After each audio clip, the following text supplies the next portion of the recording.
झूठ बोलना पाप है। झूठ बोलना बहुत बड़ा गुनाह है।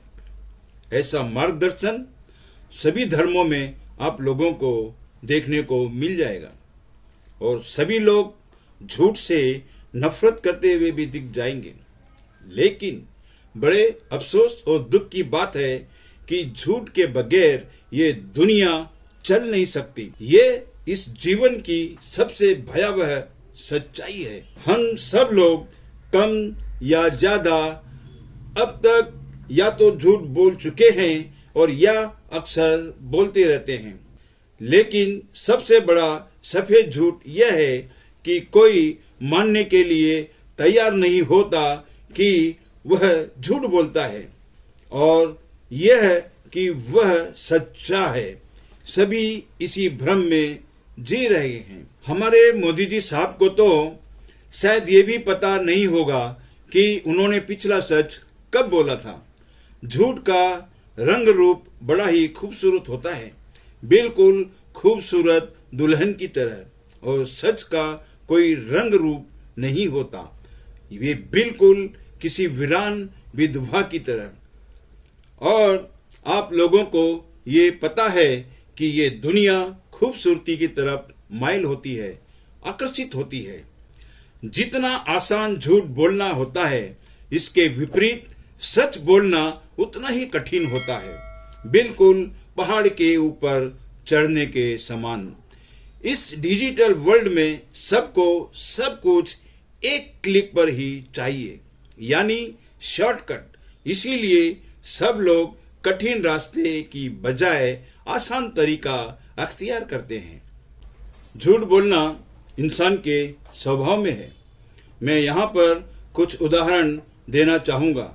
शुरुआत करते हैं बचपन से। मैंने देखा कि एक 3 से 4 साल के छोटे से बच्चे को उसकी माँ पूछती है कि चॉकलेट किसने खाया। बच्चा बड़ी मासूमियत से अपनी बड़ी बहन की तरफ इशारा कर देता है कि उसने खाया, जबकि उसके मुंह पर और हाथों पर चॉकलेट लगी हुई थी, जिससे साफ जाहिर था कि उसी ने खाई है। लेकिन वह मानने के लिए तैयार नहीं था। फिर बच्चे बड़े होकर स्कूल जाते हैं तो होमवर्क, अटेंडेंस या रिजल्ट्स, कोई भी मैटर हो, अपने घर वालों और टीचर से धड़ल्ले से झूठ बोलते हैं। फिर कॉलेज में पहुंचने के बाद दोस्तों के साथ सैर सपाटे की ट्रिप को एडजस्ट करने के लिए कितनी बार झूठ का सहारा लेते हैं। फिर गर्लफ्रेंड और बॉयफ्रेंड को सीक्रेट रखने के लिए भी झूठ का सहारा लेते हैं। और शादी के वक्त भी ज्यादा से ज्यादा लोग झूठ का सहारा ही लेते हैं। अपनी कमियों को छिपाते हैं और वो खूबियां जो उनमें होती ही नहीं है उनको हाईलाइट करके बताते हैं। फिर इंसान शादी के बाद काम धंधे और दुनियादारी में मशगूल हो जाता है।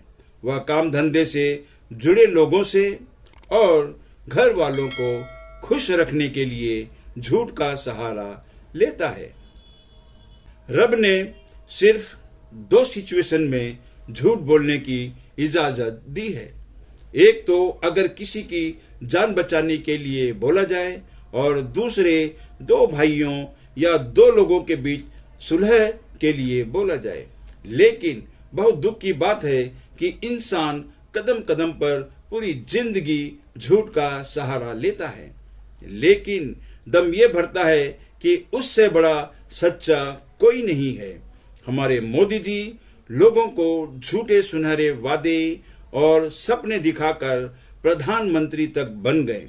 इतना कुछ होने के बाद भी उनको लगता है कि उनसे बड़ा सच्चा कोई नहीं है। वो सिर्फ सुनहरी कल्पना में काल्पनिक योजनाएं बनाते हैं जो कभी धरातल पर वास्तविक रूप लेते हुए दिखती ही नहीं है, लेकिन दम भरते हैं सबसे बड़े कर्मयोगी होने का। मसलन उनके मुताबिक 80 करोड़ लोगों को मुफ्त में राशन दिया जा रहा है, लेकिन पूरे देश में जिस तरह नोटबंदी के वक्त और वैक्सीन के लगवाने के वक्त लंबी लंबी कतारें देखी गई थी, ठीक उसी तरह राशन के लिए भी लंबी लंबी कतारें नजर आनी चाहिए थी। लेकिन राशन के लिए कोई भी लाइन नजर नहीं आई। और यह सर्वविदित है कि सच बोलने वाला कोई भी हो, चाहे वो सरकारी मुलाजिम हो या निजी संस्थानों में काम करने वाले हों या अपना कोई निजी काम धंधा करने वाले हों, उनमें ज्यादातर लोग झूठ बोलने वाले फायदे में रहते हैं। मेन स्ट्रीम मीडिया की मिसाल आप लोगों के सामने है, जो रात दिन झूठ बोलकर दोनों हाथों से पैसे बटोरने का काम कर रही है। अगर किसी ने सच का साथ दिया या सच बोला तो वह अक्सर नुकसान में ही रहता है। पहले भी नुकसान होता था और आजकल मोदी राज में तो कुछ ज्यादा ही नुकसान हो जाता है। हम लोग बचपन से सुनते आए हैं कि सत्य की हमेशा जीत होती है, लेकिन हाल ही में जो सुप्रीम कोर्ट के कुछ हैरत अंगेज फैसले आए हैं उन पर विश्वास करना भी मुश्किल है। इन सब के अलावा भी देश में जो हो रहा है, कुल मिलाकर इन सब घटनाओं ने सत्य में जयते की सत्यता पर एक सवालिया निशान लगाने को मजबूर कर दिया है। झूठ बोलना ही सिर्फ झूठ नहीं होता, बल्कि झूठे का साथ देना या किसी झूठ पर किसी भी वजह से खामोश रहना भी झूठ बोलने जैसा ही है। मैं तो कभी कभी ये सोचता हूँ कि रब के झूठ बोलने से मना करने के बाद ये हाल है, और अगर मना नहीं किया होता तो क्या हाल होता। प्लीज मुझे कमेंट करके जरूर बताएं। इसी के साथ मैं आप लोगों से विदा लेता हूँ। जो लोग मेरे चैनल पर नए हैं प्लीज सब्सक्राइब कर लें, बेल आइकन के बटन को भी दबा लें ताकि नए वीडियोस की नोटिफिकेशन आपको मिलती रहे।